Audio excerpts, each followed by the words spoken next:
আসসালামু আলাইকুম ওয়া রাহমাতুল্লাহি ওয়া বারাকাতুহু।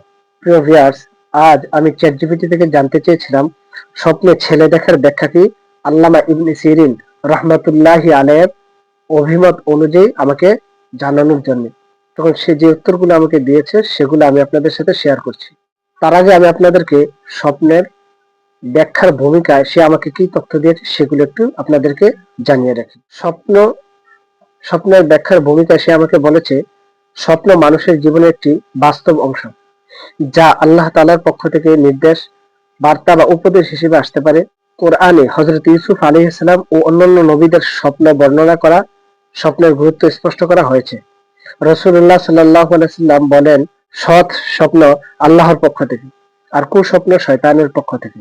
বুখারী এবং মুসলিম।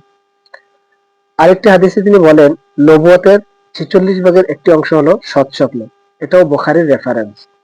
সুতরাং স্বপ্ন শুধু কল্পনা নয়, বরং তা কখনো আনন্দবার্তা, কখনো সতর্কবাণী, আবার কখনো আত্মশুদ্ধির নির্দেশনা হয়ে থাকে। তবে স্বপ্নের ব্যাখ্যা দিতে হয় জ্ঞান, প্রজ্ঞা ও কিতাব সুন্নাহর আলোকে। এটা ছিল স্বপ্নের ব্যাখ্যার ভূমিকা। এবার চলুন, আমি তাকে যে প্রশ্ন করেছিলাম সেই প্রশ্নের উত্তরে সে আমাকে যে তথ্যগুলো দিয়েছে সেগুলো আপনাদেরকে জানাই। স্বপ্নে ছেলে শিশু দেখা। স্বপ্নে ছেলে শিশু দেখা, এটির ব্যাখ্যায় সে বলেন যে এটি সাধারণভাবে সুখবর, নতুন সুযোগ এবং রিজিক বৃদ্ধির নির্দেশ করে। এটি ইঙ্গিত করে যে অদূর ভবিষ্যতে আল্লাহ কিছু ভালো দরজা খুলে দেবেন ইনশাআল্লাহ।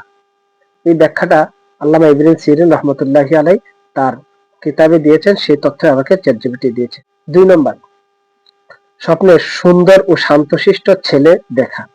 ইবনে সিরিন রাহমাতুল্লাহি আলাইহি বলেন, এটি সম্মান, মর্যাদা ও সুখ সমৃদ্ধি পাওয়ার লক্ষণ। কোনো কঠিন সমস্যা থাকলে তা সহজ গতিতে সমাধান হবে। ৩ নম্বরে সে আমাকে যে তথ্য দিয়েছে, অসুস্থ বা দুর্বল ছেলে দেখা। এটি সতর্কবার্তা, কোনো বিষয়ে দুশ্চিন্তা বা পরীক্ষার সময় আসতে পারে। আল্লাহর উপর ভরসা রাখা ও সাবধানতা অবলম্বন করার নির্দেশ হিসেবে ধরা হয়। ৪ নম্বরে সে আমাকে যে তথ্য দিয়েছে সে লেখে, স্বপ্নে ছেলে কোলে নেওয়া দেখলে এর অর্থ দায়িত্ব বৃদ্ধি। নতুন কোনো কাজ বা দায়িত্ব আপনার হাতে আসতে পারে, তবে এটি সাধারণত সুখবরের ইঙ্গিত দেয়। ৫ নম্বর, স্বপ্নে ছেলে জন্ম নেওয়া দেখা। ইবনে সিরিন রাহমাতুল্লাহি আলাইহি বলেন, এটি নতুন শুরু, নতুন রিজিক এবং দুশ্চিন্তা থেকে মুক্তির লক্ষণ। যদি স্বপ্নে ছেলে জন্ম হয় এবং সবাই খুশি থাকে, তখন অর্থ আল্লাহ আপনাকে কোনো বড় নিয়ামত দিতে যাচ্ছেন। ৬ নম্বরে সে আমাকে যে তথ্য দিয়েছে, বিবাহিত নারীর জন্য ছেলে দেখা। এটি ঘরোয়া শান্তি, রিজিক বৃদ্ধি ও পরিবারের জন্য কল্যাণের ইঙ্গিত দেয়। ৭ নম্বরে সে যে তথ্য আমাকে দিয়েছে সেটা হচ্ছে যে অবিবাহিত ব্যক্তির জন্য ছেলে দেখা। এটি চিন্তা বা নতুন দায়িত্বের ইঙ্গিত, তবে পরিণামে কল্যাণ ও উন্নত হয়। এই জায়গাটা অবশ্যই একটু ব্যাখ্যা সাপেক্ষ ব্যাপার হতে পারে।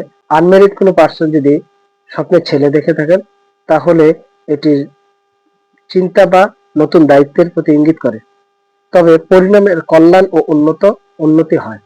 সুতরাং তাদের এই স্বপ্ন দেখার কারণে বিচলিত হওয়ার কোনো দরকার নেই, বরং সে আল্লাহর উপর ভরসা রাখবে এবং নিয়মতান্ত্রিক সে নামাজ, দোয়া, ইস্তেগফার এগুলোর উপর থাকবে। ইনশাআল্লাহ আল্লাহ তাআলা অবশ্যই তার জন্য ভালো কিছুর ব্যবস্থা রাখবেন।